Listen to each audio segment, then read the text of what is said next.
Hi everyone, I'm Chef Mara Norris, and today we're going to be making some fresh homemade pasta dough. It's something really fun you can do at home. So I'm going to show you first how to measure out your ingredients. So we're actually using a scale here. So if we're going to measure out our flour, we don't want the measurement of our container. So what we have to do is put our container on our scale and then hit the 0 or tare button to make sure we're not also weighing out our container. And now I'm going to measure out my flour. So this is a type of flour called semolina flour. It's made from a strain of wheat called Durum wheat, which is the strongest of all the flours, meaning it has the highest gluten strength.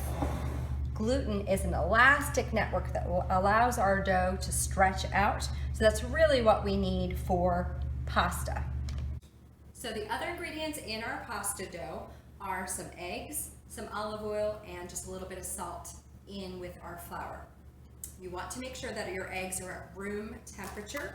So take them out of the refrigerator a couple of hours before you make your pasta dough. And if you forget to do that, you can just put them in a couple of changes of warm water and you should be perfect. So sometimes we see in class that people crack eggs on a sharp surface like this and then cram their thumb inside. So instead what we want to do is one, smack on a flat surface, press in with the sides of our fingers and pull out just like that. Okay, so we want to make sure we have 1 cup of eggs, exactly 1 cup. We've determined after multiple testings of this pasta dough that for a pound of semolina, a cup of eggs is perfect. Sometimes our eggs are this big, sometimes they're this big. So if we always measure our eggs instead of counting them, we should be about good. So we are going to make our dough using the old-fashioned bench method or well method of making pasta. So we're just going to dump our flour out onto our clean counter, and then we're going to get in there with our clean hands and make a big wide well. Make sure we have enough space for all of our wet ingredients in the center. Okay, and if you cannot find semolina flour in the store right now, you can use all-purpose, you can use bread flour, really whatever you can find. Okay, and now I'm just going to add my eggs into the center of my well along with my olive oil. And then I'm going to use a fork to whisk up our wet ingredients. So first of all, you want to whisk your eggs in the center of the well. Make sure that they're homogeneous so you don't see whites and you don't see yolks. It just all looks like one ingredient. And then we start pulling our flour in from the sides of the well and mixing it into the eggs.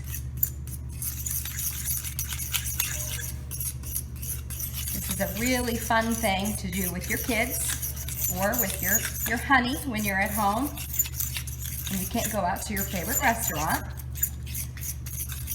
It's a great way to have a nice activity to do at home.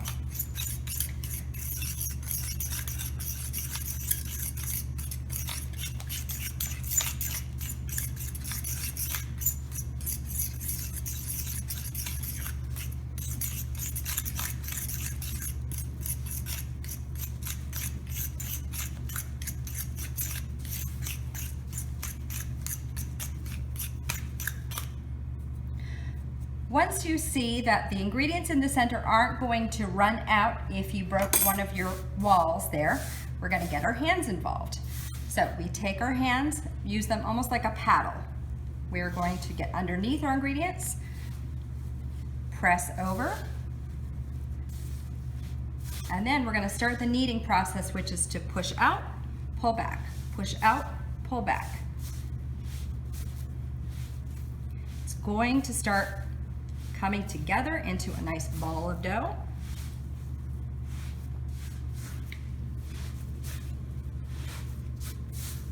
Just keep working with it. Don't get nervous that it's not coming together because it is going to eventually. This is more like a self-cleaning dough because you can use your dough to almost pick up all those dry ingredients like a sponge. All right, we're coming together. It's looking good.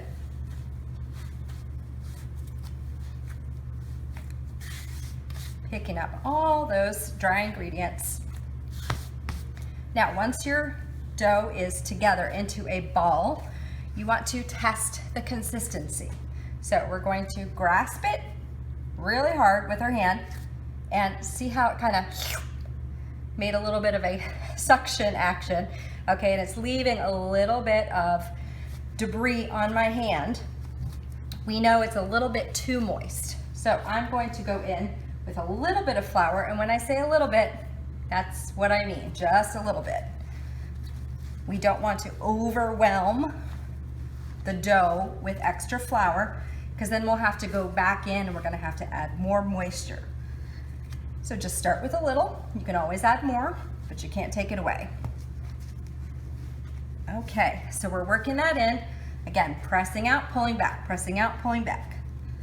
And if you don't have a mixer, this is how we have to knead. Okay, so get your kids in there, get your husband to do it, or get your workout in, and then you won't have to worry about not being able to go to the gym. Okay, so it's not sticking to my hand anymore. It is perfect, and now it's time to knead. So we want to knead this either by hand or in the mixer fitted with the dough hook. Kind of looks like a corkscrew. So we're going to knead this for about 10 minutes.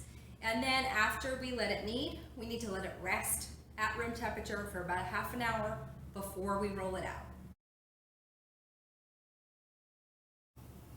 So my pasta dough has rested for about a half an hour at room temperature.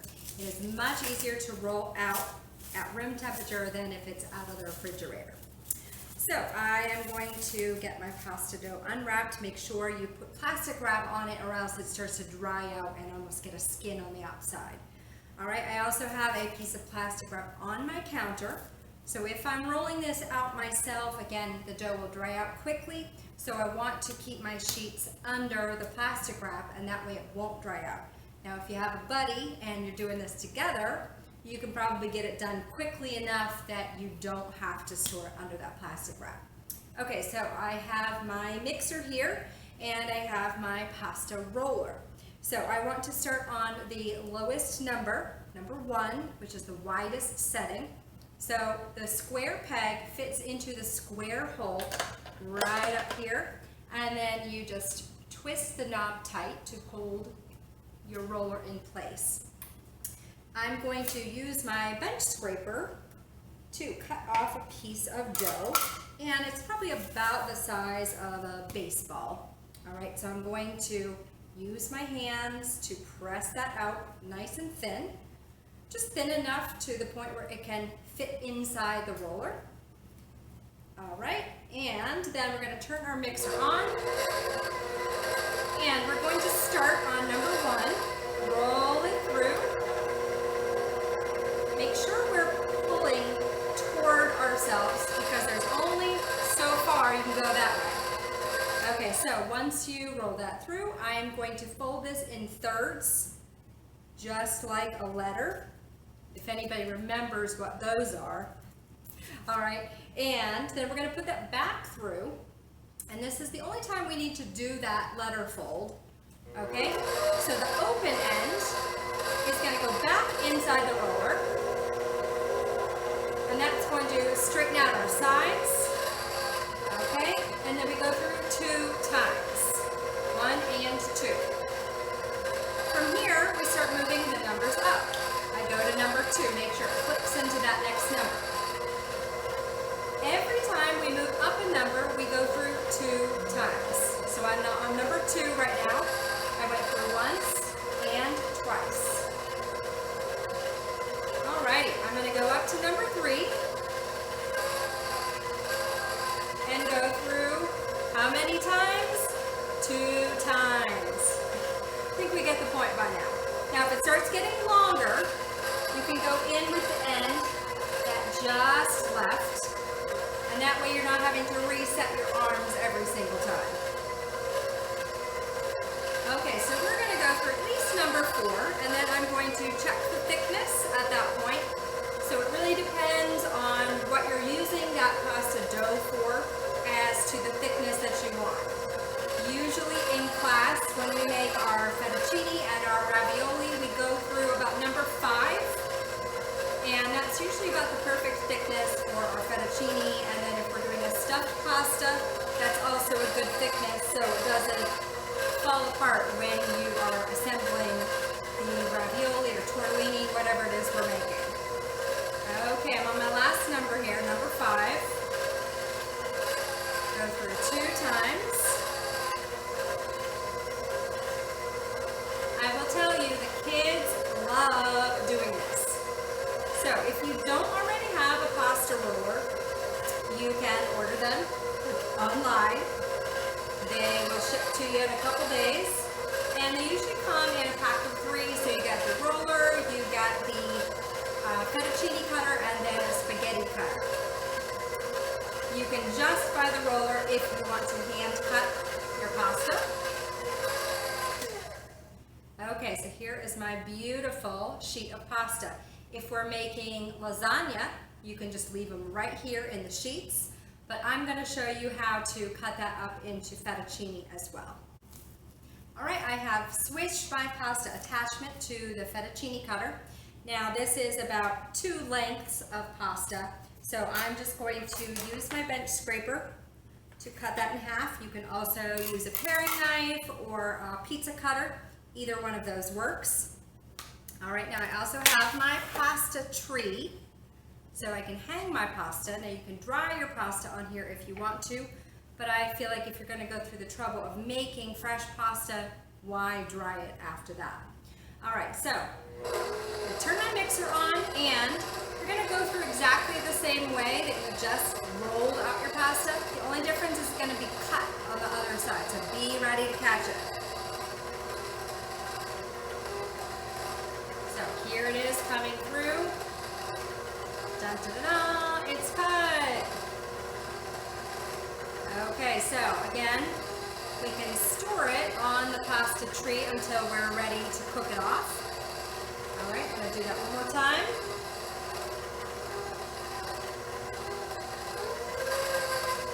All right, you can give it a little wave, make sure that it's not sticking together. Okay, my one good tip is that make sure that you have pasta on each side, or else you can get one side too heavy and it's going to topple over. We actually had that happen in class one time. All right, so now if you want to make this delicious fresh pasta and then freeze it, what you can do is get a little bit more of that semolina flour on a sheet pan or a tray like this, and take your pasta, toss it in that flour, again, so that way they don't stick together, and then form little nests right on your sheet pan. Okay, and make sure you have separate piles like that, and then you can freeze them in your piles. Once they're frozen, then you can take them off of the sheet pan and put them in a zip top bag. But if you try and just put it all in a zip top bag, it's going to be one big clump of pasta. You're never going to be able to get it unclumped. So just take this one extra step to put them in your little nests. And then that extra semolina, when you boil these off, it's just going to fall right off in the water, so you don't need to worry about putting too much on. Okay, but it's ready right now to boil in the water. So as soon as our water is up to a boil, I'm going to cook some off. Time to cook our pasta. We want our water to be rapidly boiling and highly salted. So taste your water. It should taste like the ocean. If it doesn't taste like that, add more salt.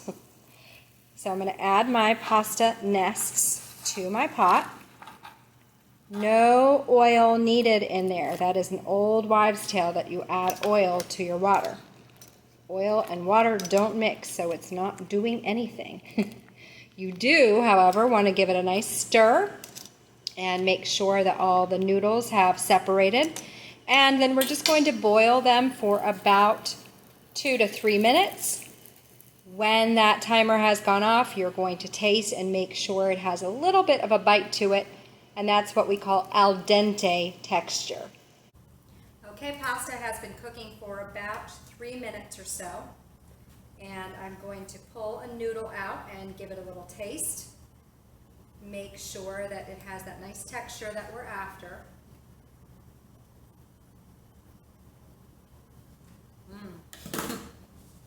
It is perfect, ready to come out of the water. Still definitely has a little bit of a bite to it. If we're going to cook the pasta further in some sauce, we want to take it out a little bit before the texture that we really want, because it's going to continue cooking. And if you're going to hold your pasta for later, just give it a little sprinkle of some oil, toss it around, and that way your noodles are not going to stick together.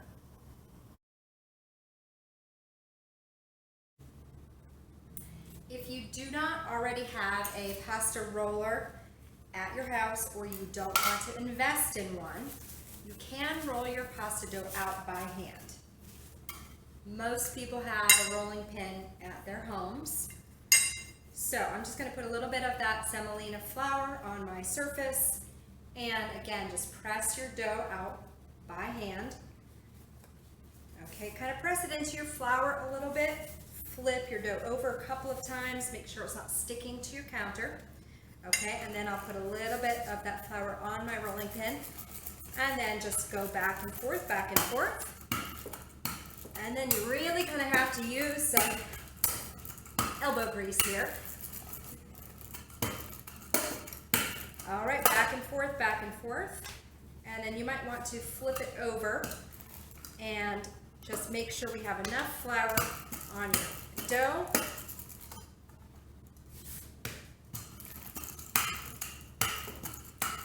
You may not be able to get it quite as thin as the pasta roller can, but that's okay. All right, so nice long strip of dough, just kind of like we used with the roller. And then if you want to cut it up into fettuccine like we did before, I'm just going to start rolling my dough up. Okay, and then I'm just going to use a pizza cutter here to cut little strips. Or you could use a paring knife for this, either one works. Okay, and then you just need to kind of unfurl it before you boil it off in your water.